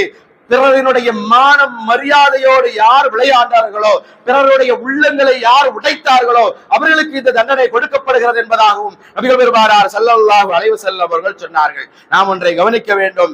ரசூலுல்லாஹி ஸல்லல்லாஹு அலைஹி வஸல்லம் அவர்கள் சொன்னாங்க, பிறரின் உள்ளத்தை உடைப்பது என்பது அது கஅபாவை இடிப்பதற்கு சமம் என்பதாக சொன்னார்கள். யாராவது நம்முடைய பள்ளிவாசலை தொட்டா நாம சும்மா இருப்போமா? இவ்வளவு ரோஷம் வருது. ஆனா ரசூல் ஸல்லல்லாஹு அலைஹி வஸல்லம் சொல்றாங்க, கஅபா இந்த சமூகத்திலேயே, சமூகத்தினுடைய இந்த இஸ்லாத்தினுடைய ஆணிவேர் கஅபா, அஸ்திவாரம் கஅபா. அந்த கஅபா இருக்கிறது, அந்த கஅபாவை உடைப்பதற்கு சமமானது ஒரு மனிதனுடைய உள்ளத்தை உடைப்பது என்பதாக நபிகள் பெருமானார் ஸல்லல்லாஹு அலைஹி வஸல்லம் அவர்கள் சொன்னார்கள். என்று சொன்னால் பிற முஸ்லிம்களுடைய, பிற சகோதரர்களுடைய மானம் மரியாதையோடு நாம் விளையாடக்கூடாது என்பதை கவனத்தில் வைக்க வேண்டும். அடுத்து ரசூல் ஸல்லல்லாஹு அலைஹி வஸல்லம் அதே மாதிரிதான் ஒரு கட்டத்துல சொன்னாங்க, அந்த கஅபாவை பார்த்து பேசுறாங்க, கஅபாவே நீ மிக உயர்வானதுதான், நீ கண்ணியமானதுதான். ஆனால் கஅபாவே ஒரு முஃமினுடைய மானம், ஒரு முஃமினுடைய கண்ணியம் என்பது உன்னை விட மிக உயர்வானது என்பதாக நபிகள் பெருமானார் ஸல்லல்லாஹு அலைஹி வஸல்லம் அவர்கள் சொன்னார்கள். என்று சொன்னால் பிற சகோதரர்களுடைய அந்த மானம் மரியாதையை நாம் விளையாடக்கூடாது, அவர்களை நாம் புண்படுத்தக்கூடாது. அவர்கள் மன்னிக்காத வரைக்கும் அல்லாஹ் மன்னிக்க மாட்டான் என்கிற போது அந்த விஷயத்துல நாம் கொஞ்சம் கவனம் எடுத்துக் கொள்ள வேண்டும். அடுத்து நபிகள் பெருமானார் ஸல்லல்லாஹு அலைஹி வஸல்லம் அவர்கள் சொன்னார்கள், சிலரை நான் பார்த்தேன், அவர்களுடைய உதடுகள் மிக பெரியதாக இருந்தது. அத அவங்க என்ன பண்ணாங்க அப்படின்னா, அந்த நரகவாசிகள் கத்திரிக்கோளால் அவர்களுடைய உதடுகளை வெட்டி கொண்டே இருந்தார்கள். மீண்டும் சேருகிறது, மீண்டும் வெட்டினார்கள், மீண்டும் சேருகிறது, மீண்டும் வெட்டினார்கள். எதற்காக வேண்டி இந்த தண்டனை என்று நான் கேட்டேன். அப்பொழுது என்னிடத்திலே சொல்லப்பட்டது, இவங்க பிறருக்கு உபதேசம் செய்தார்கள், அல்லாஹ் பாதுகாக்க வேண்டும். இவங்க பிறருக்கு எடுத்து சொன்னாங்க, பிறருக்கு உபதேசம் செய்தார்கள், பயான் செய்தார்கள். ஆனா தன்னுடைய வாழ்க்கையில இதை எடுத்து நடக்கல. அதனால அவர்களுக்கான தண்டனை இது என்பதாக நபிகள் பெருமானார் ஸல்லல்லாஹு அலைஹி வஸல்லம் அவர்கள் சொன்னார்கள். இந்த உலகத்தில் நாம் பார்க்கிற நெருப்பு இருக்கிறது, இந்த நெருப்பை விட 70 மடங்கு அதிகமான வெப்பமுடையது என்பதாக நபிகள் பெருமானார் ஸல்லல்லாஹு அலைஹி வஸல்லம் அந்த நரகத்தினுடைய நெருப்பை குறித்து பேசினார்கள். அல்லாஹ் சுப்ஹானஹு வ தஆலா அந்த நரகத்திலிருந்து நம்மை பாதுகாத்து சுவனத்திற்குரியவர்களாக நம்மை தேர்ந்தெடுத்துக் கொள்வானாக. அதிகமாக நரகத்தில் இருந்து உண்டான அந்த பாதுகாப்பையும் சுவனம் வேண்டும் என்கிற அந்த தேட்டத்தையும் நாம் அல்லாஹ்விடத்திலே கேட்டுக்கொண்டே இருக்க வேண்டும். நபிகள் பெருமானார் ஸல்லல்லாஹு அலைஹி வஸல்லம் அவர்கள் சொன்னார்கள், அல்லாஹ் தன்னுடைய அடியார்களுக்கு எப்படிப்பட்ட சுவனத்தை தயார் செய்து வைத்திருக்கிறான் தெரியுமா? எப்படிப்பட்ட சுவனத்தை நமக்கு அல்லாஹ் சுப்ஹானஹு வ தஆலா தயார் செய்து வைத்திருக்கிறான் தெரியுமா?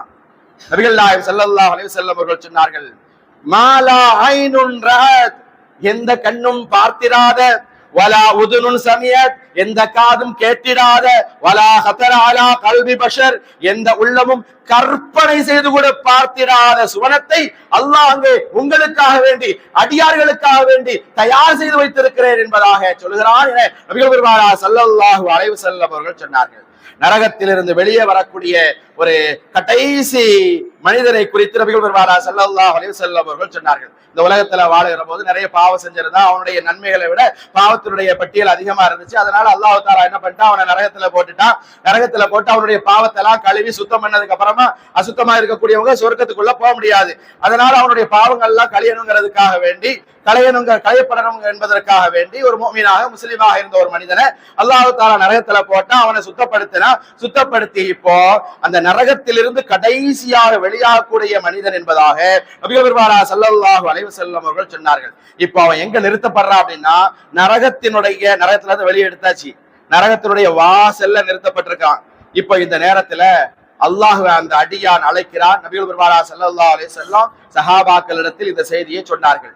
அல்லாஹ் சுப்ஹானஹு வ தஆலாவை அந்த கடைசியாக நரகத்தில் இருந்து வெளியாகக்கூடிய மனிதன் அழைத்தான். எப்படி அழைச்சான்? யா ரப்பு, யா ரப்பு, இறைவனே இறைவனே என்பதாக அழைக்கிறான். அல்லாஹுக்கு பொதுவா யா ரப்பு, இறைவா இறைவா என்று கூப்பிட்டா ரொம்ப பிடிக்கும். அதுக்குதான் ஒரு துவாவை முடிக்கிற போது யா ரப்பல் ரப்பில் ஆலமீன், யா ரப்பல் ஆலமீன் அப்படின்னு முடிப்பாங்க. ரப்புல் ஆலமீன், ரப்பு, யா ரப்புன்னு அழைச்சாலே அல்லாஹ் தஆலா என்னடா அப்படின்னு கேட்டுருவார் நம்மள்ட்ட. இப்போ அந்த நரகத்திலிருந்து வெளியே வந்து அந்த நரகத்தினுடைய வாசல்ல நிற்கிற அந்த மனுஷன் யா ரப்பு யா ரப்பு அப்படின்னு கூட்ட உடனே என்ன அடியானே என்பதாக கேட்கிறான். அப்போ அந்த அடியான் சொன்னா, என்னை நரகத்திலிருந்து நீ வெளியே கொண்டு வந்துட்ட, இப்ப நரகத்துடைய வாசல்ல நான் நின்றுகிட்டு இருக்கிறேன். இந்த நரகத்தினுடைய காத்து இன்னும் என் மேல அடிச்சுக்கிட்டு தான் இருக்குது. அதனால அந்த வெப்பம் அதிகமா இருக்கிறதுனால இன்னும் கொஞ்சம் என்னை கொஞ்சம் தூரமாக்கி வையேன் அப்படின்னு கேட்கிறான். இவ்வளவுதானே, நரகத்துல இருந்தே உன்னை வெளியே கொண்டு வந்துட்டேன், என்னை வேற நீ யாரப்பு யாரப்புன்னு கூப்பிட்டுட்ட, நீ கேட்டதை நான் செய்ய மாட்டேனா, கொஞ்சம் தூரமாக்கணும் அவ்வளவுதானே என்று சொல்லி அந்த அடியாரை அல்லாஹ் சுப்ஹானஹு வ தஆலா கொஞ்சம் தூரமாக தள்ளி வைக்கிறான் நரகத்தை விட்டும். கொஞ்ச நேரம் ஆகுது. அப்ப அப்படி தள்ளி வைக்கும் போது அல்லாஹ் தஆலா சொல்றான், இது மட்டும் தானே, வேற எதுவும் கேட்க மாட்டியே அப்படின்னு கேட்பானாம். அப்ப அந்த மனுஷன் அந்த அடியான் சொல்வானாம், வேற எதுவும் நான் கேட்க மாட்டேன் அல்லாஹ், இதை மட்டும் நீ செஞ்சு தந்தா போதும் என்பதாக சொல்கிறான். அவன் அந்த நரகத்தை விட்டும் கொஞ்சம் தூரமாக்குறான். கொஞ்ச நேரம் ஆகுது. மறுபடியும் யா ரப்பு யா ரப்பு, இறைவனே இறைவனே என்பதாக அழைக்கிறான். அப்படி அழைக்கிற போது அல்லாஹ் தஆலா, இப்ப என்னப்பா இப்பதான் கூப்பிட மாட்டேன், வேற எதுவும் தேவையில்லைன்னு சொன்னேன், மறுபடியும் கூப்பிடுற, இல்லையா அல்லாஹ், நீ என்னை கொஞ்சம் நரகத்தை விட்டும் தூரமாக்கிட்ட சரிதான், ஆனா அங்க சொர்க்கம் இருக்கிறத நான் பாக்குறேன், அந்த சொர்க்கத்துக்கு பக்கத்துல கொண்டு போய் விட்டுட்டேன்னா அந்த சொர்க்க காத்து கொஞ்சம் என் மேல படும் இல்லையா, நல்லா இருக்குமே, அதான் அப்படின்னு. உனக்கு என்ன இப்ப சொர்க்கத்துக்கு பக்கத்துல போன அவ்வளவுதானே, வேற எதுவும் கேட்க மாட்டிய, வேற எதுவும் நான் கேட்கவே மாட்டேன் அல்லாஹ், அந்த சொர்க்கத்துக்கு பக்கத்துல மட்டும் என்னை கொண்டு போய் விட்டுரு அப்படின்னு அந்த அடியான்னு சொல்ல அல்லாஹ் தஆலா அந்த சொர்க்கத்துக்கு பக்கத்துல கொண்டு போய் அந்த அடியார விடுறான். இப்ப அந்த சொர்க்கத்துக்கு பக்கத்துல நின்ன உடனே அப்படியே சொர்க்கத்துல என்னெல்லாம் இருக்குதுன்னு எட்டி எட்டி அந்த மனுஷன் பார்த்துக்கிட்டே இப்ப மறுபடியும் அல்லாஹ்வை அழைக்கிறான். யா ரப்பு யா ரப்பு, இறைவனே இறைவனே என்பதா, என்ன இப்பதான் கூப்பிட மாட்டேன்னு சொன்னேன், மீண்டும் மீண்டும் கூப்பிட்டு கொண்டு இருக்கிறாயே, இப்போ உனக்கு என்ன தேவை சொல்லு. இல்ல, இந்த சொர்க்கத்து பக்கத்துல வர வந்துட்டேன், அந்த சொர்க்கத்து வாசல்ல நான் நின்னுக்கிறேனே என்பதாக கேட்கிற போது அல்லாஹ் தஆலா அனுமதி கொடுக்கிறான். அவன் சொர்க்கத்துக்கு வாசல் வரைக்கும் போயிட்டான். இப்போ சொர்க்கத்துக்குள்ள எட்டி எட்டி பார்த்துக்கிட்டு மறுபடியும் யா ரப்பு யா ரப்பு, இறைவனே இறைவனே என்பதாக அழைக்கிறான். அப்படி அழைக்கிற போது அல்லாஹ் சுப்ஹானஹு வ தஆலா, இப்போ உனக்கு என்ன வேணும், அதான் சொர்க்க வாசல் வரை வந்துட்டியே என்று கேட்கிற போது அந்த அடியான் சொல்வானாம், இல்ல சொர்க்க வாசல் வந்துட்டேன், இங்க இருந்து பார்த்தாலே ரொம்ப பிரம்மாண்டமா தெரியுது அந்த சொர்க்கம், எனக்கு ஒரே ஒரு தடவை சான்ஸ் கொடு, வேற ஒண்ணு வேண்டாம், அந்த சொர்க்கத்துக்கு உள்ள போய் ஒரே ஒரு ரவுண்ட் ஒரு சுத்து சுத்திட்டு ஒரு விசிட் பண்ணிட்டு மட்டும் நான் வந்துடுறேனே, அதுக்கு மட்டும் எனக்கு அனுமதி கொடு என்று கேட்கிற போது அல்லாஹ் தஆலா சரி அப்படியா என்று சிரித்து கொண்டே உள்ளே அனுமதிப்பான் என்று நபிகள் பெருமானா ஸல்லல்லாஹு அலைஹி வஸல்லம் புன்முறுவல் பூத்தவர்களாக சொன்னார்கள். அப்போ அந்த மனுஷன் இப்ப வாசல் வரை கேட்டவன், அனுமதி கேட்டவன், இப்ப சொர்க்கத்துக்கு உள்ளேயே போயாச்சு. சொர்க்கத்துக்கு உள்ள போய் அதனுடைய வளங்களையும் அதனுடைய செழிப்பையும் சுற்றி பார்க்கிறான். அந்த சுவனம் முழுவதையும் சுற்றி பார்த்து விட்டு வெளியே வருவதற்கான மனம் இல்லாமல் அல்லாஹ்விடத்திலே கெஞ்ச வேண்டும் என்பதற்காக வேண்டி உள்ளே நின்று கொண்டு யாரப்பு யாரப்பு என்பதாக அழைத்துக் கொண்டிருக்கிறான். அப்போ அல்லாஹ் கேட்கிறான், உள்ள விசிட் பண்ணணும்னு சொன்னேன், உள்ள விட்டுட்ட வந்துட்ட, இன்னும் என்ன என்று கேட்கிற போது அந்த மனுஷன் சொல்லுவானா, இல்ல உள்ள வந்துட்டேன், உள்ள வந்த எனக்கு வெளியே போறதுக்கு மனசு வரல, உள்ள வந்த எனக்கு இதனுடைய செழுமையையும் வளமையையும் பார்த்து விட்டு இப்படிப்பட்ட சொர்க்கத்தை விட்டு நான் எப்படி வெளியே செல்வது, எனக்கு மனசு வரலையா அல்லாஹ், இந்த சொர்க்கத்திலேயே நான் இருந்துகிடட்டுமா, எனக்கு அனுமதி தருவாயா என்று அவன் கேட்கிற பொழுது நபிகள் பெருமானா ஸல்லல்லாஹு அலைஹி வஸல்லம் அவர்கள் சொல்வார்கள், அல்லாஹ் சொல்லுவான், இந்த சொர்க்கம் அடியாரே உனக்காகவே படைக்கப்பட்டது, இந்த சுவனம் உனக்காகவே படைக்கப்பட்டது, இந்த சுவனத்தில் நீ நாடியபடி எல்லாம் வாழலாம் என்பதால் அல்லாஹ் சொல்லுவான். ஒட்டுமொத்த அந்த சுவனத்தினுடைய அளவு என்ன, ஒட்டுமொத்த உலகமும் எந்த அளவுக்கு இருக்குமோ அந்த அளவுக்கு உண்டான அளவுதான் அந்த சுவனத்தினுடைய அகலம் நீளம் என்பதாக நபிகள் பெருமானா ஸல்லல்லாஹு அலைஹி வஸல்லம் அவர்கள் சொல்லி, அப்படிப்பட்ட சுவனம் நரகத்திலிருந்து கடைசியாக வருகிற அந்த மனிதனுக்கு கொடுக்கப்படுகிறது என்று நபிகள் பெருமானா ஸல்லல்லாஹு அலைஹி வஸல்லம் அவர்கள் சொன்னார்கள். என்று சொன்னால் கடைசியா நரகத்தில இருந்து கடைசியா வரக்கூடிய மனுஷனுக்கு இந்த உலகத்தினுடைய அளவுக்குள்ள சுவனம் என்று சொன்னால் அதற்கு முன்னால் உள்ள அதிகமான தரஜாக்களை இருக்கிற அந்த மக்களுக்கு எப்படிப்பட்ட சுவனத்தை அல்லாஹ் சுப்ஹானஹு தஆலா கொடுப்பான் என்பதை நினைத்து பார்த்தால் அல்லாஹு அக்பர். அந்த சுவனத்தை குறித்து அல்லாஹு தஆலா சொல்வான், பாலாரும் தேனாரும் அந்த சுவர்க்கத்தில் ஓடிக்கொண்டிருக்கும் என்பதாக சொல்கிறான். அதே போல இந்த உலகத்தில யாரு சாராயம் குடிக்காமல் இருக்கிறார்களோ, மதுக்கு அடிமையாகாமல் இருக்கிறார்களோ, அவர்களுக்கு மது ஆறு அங்கே ஓடுகிறது என்பதாக சொல்கிறார். அந்த பாலாறு தேனாறு அப்படின்னு சொல்லி சொன்னா இந்த உலகத்துல இருக்கிற மாதிரி அந்த கலப்படம் எல்லாம் அங்க இருக்காது. அதனுடைய நிறம் எல்லாம் மாறாது. பியூரான பாலாறாக அது இருக்கும், பியூரான தேனாராக அந்த இருக்கும் என்பதாக அல்லாஹ் தஆலா சொல்கிறான். இந்த உலகத்துல யார் தன்னை கட்டுப்படுத்தி கொண்டு மதுவுக்கு அடிமையாகாமல் இருக்கிறார்களோ, போதைக்கு அடிமையாகாமல் இருக்கிறார்களோ, அப்படியே ஒரு காலத்தில் நான் மதுவை குடித்துக் கொண்டிருந்தேன், போதைக்கு அடிமையாக இருந்தேன், எல்லாவற்றையும் விட்டுவிட்டு தௌபா செய்து மீண்டு விட்டேன் என்று ஒருவன் சொல்லுவான் என்று சொன்னால், அப்படியே அதே நிலையில் அவர் மரணிப்பான் என்று சொன்னால் அவனுக்கான வெகுமதியாக அல்லாஹ் சுப்ஹானஹு தஆலா சொல்கிறான், என் கட்டளைக்கு ஏற்ப என்னுடைய நான் ஹராமாக்கி இருக்கிறேங்கிற காரணத்துக்காக நீ மதுவை குடிக்காம இருந்தல, நீ சாராயத்தை குடிக்காம இருந்தல்ல, போதைக்கு அடிமையாகாமல் இருந்த இல்லையா, அதற்கான வெகுமதி இங்கே உனக்கு மது ஆறு நான் ஓட வைத்திருக்கிறேன். அந்த மது ஆற்றில் நீ எவ்வளவு விரும்பினாலும் அதை நீ குடித்துக் கொள்ளலாம் என்பதாக சொல்கிறான். உலகத்துல நீ குடிக்கும் போது மூக்க பொத்துவிய, அந்த மாதிரி இங்க பொத்த வேண்டிய தேவையில்லை. அங்கே நாற்றம் எடுக்கும் உலகத்தில் இங்க நீ குடிக்கிற இந்த ஒயின், இந்த குடிக்கிற இந்த மது, அதுல எந்த நாற்றமும் இருக்காது. அங்க நீ குடிக்கிற போது உனக்கு தொண்டையெல்லாம் கரகரன் இருக்குமே, அதை சமாளிக்கிறதுக்காக மிச்சரையும் ஊறுகாவையும் தடவிய, அந்த மாதிரி மிச்சரோ ஊறுகாவையோ நீ தடவ வேண்டிய அவசியம் உனக்கு இருக்காது. அது அல்லாஹ் தஆலா அவன் வார்த்தையில் சொல்வதானால் லzzத்தில் ஷாரிபின், குடிப்பதற்கு இனிமையானதாக இருக்கும் என்பதாக சொல்கிறான். எதற்காக வேண்டி குடிக்கிறான், எதற்காக வேண்டி இதை கொடுக்கிறான்? உலகத்தில் வாழுகிற போது மதுவுக்கு நீ அடிமையாகாமல் இருந்ததின் காரணத்தினால், போதைக்கு அடிமையாகாமல் இருந்ததின் காரணத்தினால், எனக்கு கட்டுப்பட்டு வாழ்ந்ததின் காரணத்தினால் உனக்கு பாலாறு ஓடுகிறது, தேனாறு ஓடுகிறது, மது ஆறு ஓடுகிறது, எவ்வளவு வேண்டுமானாலும் நீ குடித்துக்கொள் என்பதாக சுவனவாதிகளுக்கு நாம் கொடுப்போம் என்பதாக அல்லாஹ் தஆலா சொல்கிறான். அதே மாதிரி இந்த உலகத்துல நமக்கு கஷ்டப்பட்டு வேலை செய்யறோம், உழைக்கிறோம், ஏதாவது நம்ம சம்பாதிச்சாதான் சாப்பிட முடியும் அப்படிங்கிற மாதிரியான ஒரு கட்டம்லாம் நமக்கு இருக்குது. அங்க அல்லாஹ் தஆலா சொல்றான், யதூஃபு அலைஹிம் வில்தானும் முகல்லதூன், நீங்க உங்களுக்கு அங்க எந்த வேலையும் கிடையாது, ரெஸ்ட் எடுக்க வேண்டியதுதான். உலகத்துல வாழுகிற போது ஈமான்தாரிகளாக நீங்கள் இருந்து, தக்வாதாரிகளாக இருந்து இந்த இஸ்லாத்திற்காக வேண்டி நீங்கள் உழைத்து விட்டால் போதுமானது. உலகத்தில் உழைத்து களைத்தவர்கள் நீங்கள் என்று சொன்னால் நாளை மறுமையிலே சுவனத்திற்கு நீங்கள் வந்ததற்கு பிறகு எந்த உழைப்பும் உங்களுக்கு கிடைக்காது. அங்கே நீங்கள் களைப்பாற வேண்டியதுதான். இருந்த இடத்துல, நம்ம நினைச்ச இடத்துல இருந்து கொள்ள வேண்டியதுதான். நமக்கு பணிவிடை செய்வதற்காக வேண்டி அல்லாஹ் தஆலா சுவன சிட்டுகளை, சிறுவர்களை அங்கே ஏற்படுத்தி வைத்திருக்கிறான். அந்த சிறுவர்கள் என்ன செய்வாங்க, நாம இருக்கக்கூடிய இடத்தை நோக்கி ஓடோடி வருவாங்க. ஏதாவது செய்யணுமா சுவனவாதிகளே, மூமின்களே, உங்களுக்கு ஏதாவது செய்யணுமா, ஏதாவது பணிவிட செய்யணுமா என்று அவர்கள் ஓடோடி வந்து கேட்பார்கள். நான் பாலாறு கேட்டாலும் சரி, தேனாறு கேட்டாலும் சரி, மதுவை கேட்டாலும் சரி, கோப்பையிலே ஊற்றி ஊற்றி கொண்டு வந்து அந்த சிறுவர்கள் நமக்கு தருவார்கள், நம்மை மகிழ்விப்பார்கள் என்பதாக அல்லாஹ் சுப்ஹானஹு தஆலா அந்த சுவனத்தினுடைய நிலைகளை குறித்து சொல்றான். அங்க என்ன கேட்டாலும் கிடைக்கும். எனக்கு தந்தூரி சிக்கன் வேணும், கிடைக்கும். எனக்கு கிரில் சிக்கன் தான் வேணும், கிடைக்கும். இல்ல எனக்கு அல்ஃபாம் தான் பிடிக்கும், அதுவும் கிடைக்கும். நீங்க என்ன கேட்டாலும் கிடைக்கிற ஒரு இடம்தான் சுவனமாக அல்லாஹ் சுப்ஹானஹு தஆலா அமைத்திருக்கிறான். இத நபிகள் நாயகம் ஸல்லல்லாஹு அலைஹி வஸல்லம் சுவனத்தினுடைய அந்த உணவு வகைகளை, அங்கே கிடைக்கிற அந்த நிலைகளை எல்லாம் பற்றி அந்த சஹாபாக்களிடத்துல சொல்லிக் கொண்டிருக்கிற போது நபித்தோழர்கள் கேட்டார்கள், யா ரசூலல்லாஹ், அங்க நினைச்சதெல்லாம் நம்ம சாப்பிடுறோமே, அப்படி சாப்பிட போது நமக்கு அது உடல்ல இருந்து இந்த உலகத்துல கழிவா வெளியா போகுதா இல்லையா?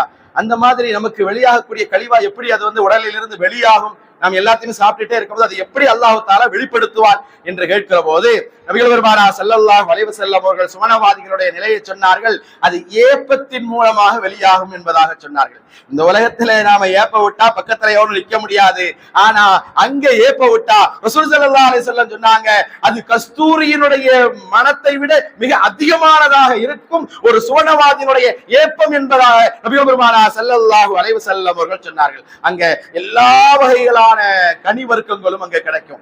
இங்க நமக்கு சீசன்ல தான் சில பழங்கள் கிடைக்கும் இருக்குது அப்படின்னு சொன்னா, அங்க சுவனத்தை பொறுத்தவரையில சீசன்லாம் கிடையாது, எல்லாமே சீசன் தான். அங்க நினைச்ச பழமெல்லாம் கிடைக்கும் என்பது மாத்திரமல்ல, ஒரு பழத்தை எடுத்திருக்கிறோம், ஆப்பிள் பழம்னு எடுத்திருக்கிறோம்னா அது ஒரு கடியில ஒரு சுவையாக இருக்குது என்று சொன்னால் அடுத்த கடியில அது வேறொரு சுவையாக இருக்கும். எதற்காக வேண்டி அல்லாஹு தாலா ஒரு கடியில ஒரு சுவையையும் அடுத்த கடியில வேறொரு சுவையையும் வச்சிருக்கிறான்? ஒவ்வொரு கடிக்கும் ஒவ்வொரு சுவை ஏன் வச்சிருக்கிறான் அப்படின்னு சொன்னா, இதற்கு விளக்கம் தருகிற மக்கள் சொல்லுவார்கள், அதாவது நாம் ஒரு கடியை கடிச்சு அதே கடிதான் அடுத்து இருக்குது அப்படின்னு சொல்லி சொன்னா அது அழுத்து பேர் இல்லையா?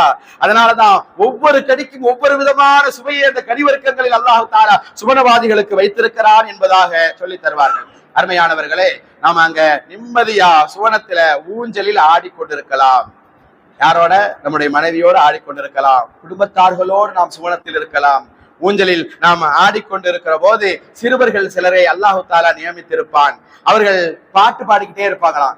அதாவது மெலோடி சாங்ஸ் இங்க கேட்கறதுக்கு சில பேர் பிடிக்கும் இல்லையா? அப்படி கேட்டாலும் நமக்கு தூக்கமே வரும் அப்படிங்கிற மாதிரியான ஒரு நிலையெல்லாம் இருக்குல்ல.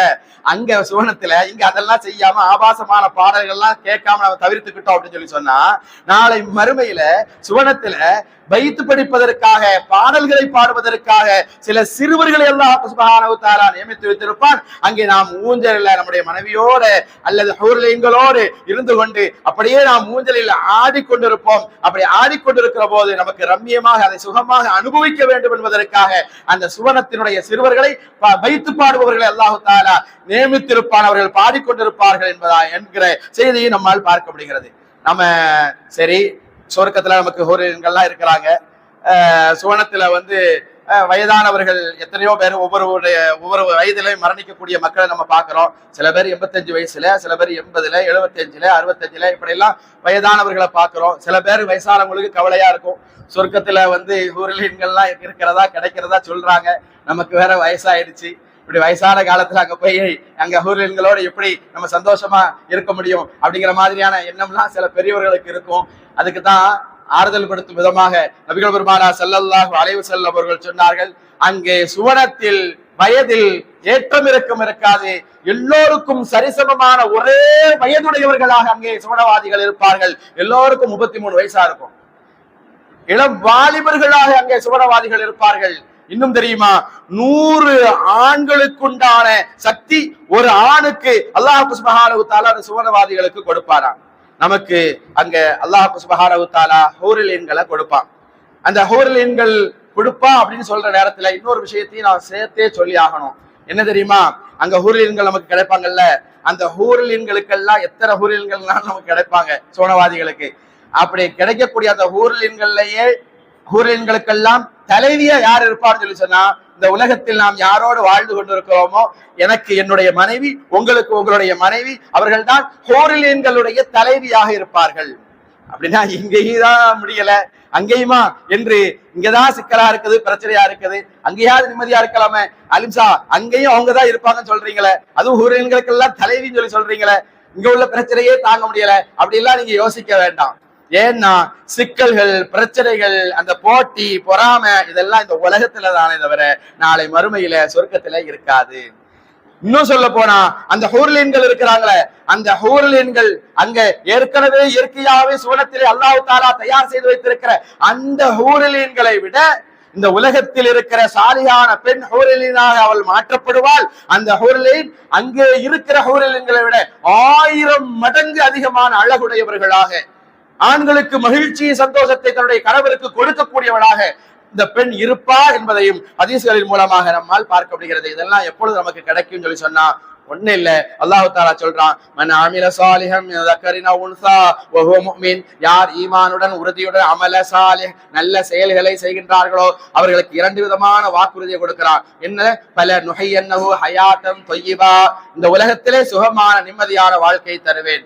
நாளை மறுமையிலே வல நஜ்ஸியன்னஹும் அஜ்ரஹும் பிஅஹ்ஸனி மா கானூ யஅமலூன், நாளை மறுமையிலே சிறந்த கூலியாக அந்த சுவர்க்கத்தை நான் தருவேன் என்பதாக அல்லாஹ் தஆலா வாக்களிக்கிறான். அல்லாஹ் நம்மிடத்தில் எதிர்பார்க்கிறது பொழுதெல்லாம் நான் தக்வாதாரிகளாக வாழணும், உண்மையான முஃமின்களாக இருக்கணும், முஸ்லிம்களாக வாழணும், ரமதானுடைய தொழுகையாளிகளாக, ஜும்மாவினுடைய தொழுகையாளிகளாக மற்ற நாம இருக்கக்கூடாது, எல்லா காலத்திலும் தொழக்கூடிய உண்மையான முஃமின்களாக தொழுகையாளிகளாக நாம் இருக்கணும். அப்படி நாம் இருந்தோம் என்று சொன்னால் அல்லாஹு தஆலா நரகத்திலிருந்து நம்மை பாதுகாப்பான், நரகத்தை விட்டு நம்மை தூரமாக்குவான், சுவனத்திற்குரியவர்களாக நம்மை அல்லாஹ் சுப்ஹானஹு தஆலா தேர்ந்தெடுப்பான். அல்லாஹ் அப்படிப்பட்ட பாக்கியத்தை நமக்கெல்லாம் தந்து அருள்வாளிக்கட்டும்.